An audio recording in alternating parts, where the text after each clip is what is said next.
Okay, this is a video response to VQEZ89. He had a question between the MCA2 global needle compass and the Kamanga military lensatic compass. So two very different compasses.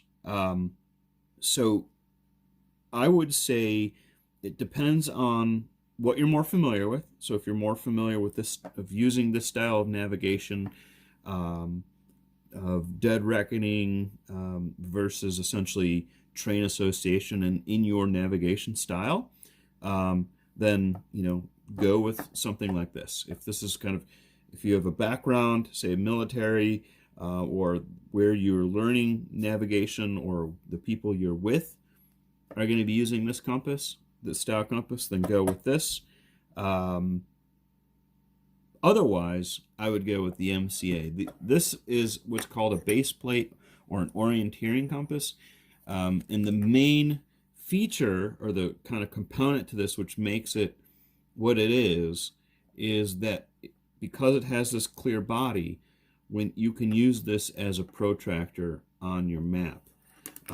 If you're using this style of compass and you're going to do some map work out of the field, you really do need to have a separate protractor. This is a UTM grid overlay that can use this to plot GPS UTM coordinates and such.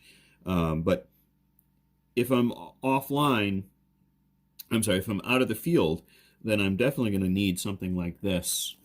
This style of compass doesn't do a whole lot.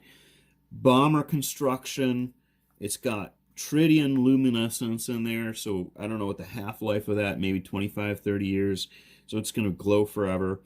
Lots of functionality and accuracy with this compass, but I think with the global needle, you're going to find a better quality compass. The lensatic compasses you technically can't get. I guess it is a global needle, but this style is the model.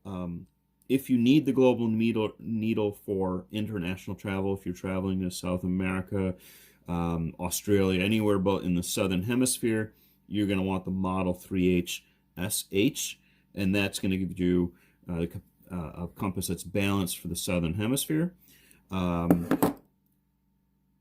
you'd want a global needle in North America is that it is just quicker to use. So if you got the global needle, you can see this needle kind of bounces around. It's non-global. You look at this needle here, and it's rock solid. So I can actually take an azimuth while I'm walking with this. So it's just quicker to use. So in general, your baseplate compasses can be used in the field or out of the field. They're quicker to orient your map with, and the global needles are going to be quicker to kind of settle versus a lensatic compass. And you can see how that card is kind of dancing around in there. You have to kind of hold it steady to get it to kind of settle, and it's not going to be any faster than a regular global needle. I would say if other features to look for: large base plate in a compass is super handy. The glowing we talked about, magnifying glass is super handy to have. As far as whether or not you'll actually be using the sighting capacity while hiking, you really don't use it that often.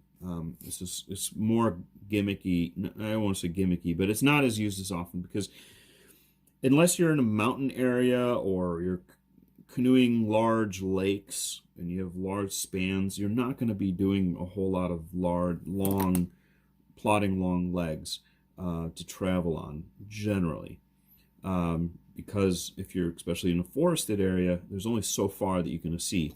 So you see a lot of times people have a large base plate compass like this. Oftentimes there's a mirror or a magnifying glass right at this part where these scales would be. And I would say that would be an ideal compass.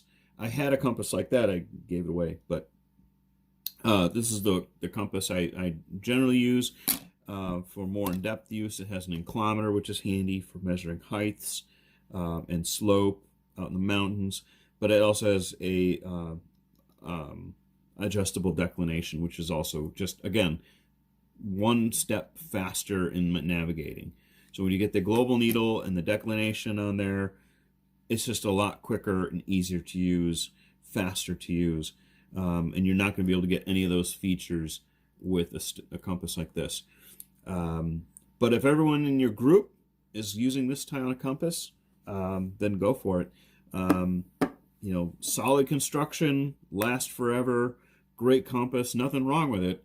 But if you've got the background on the military use, or the training, then you know, if that's what you're comfortable with, go for it. But something like this is going to be all around a little bit more handy, but it's going to be prone to, well, you can see there's like a bubble in here. It's prone to cracking, damage, bubbles. So, you know, you buy this and you'll never have to buy another compass again for the rest of your life. You buy this, and you'll probably have to replace it at some point. So hopefully that was helpful. If you have any other questions or comments, please let me know. And I could go on longer about compass styles of compasses and that, and maybe I will do another video on choosing a compass. So hopefully that was helpful.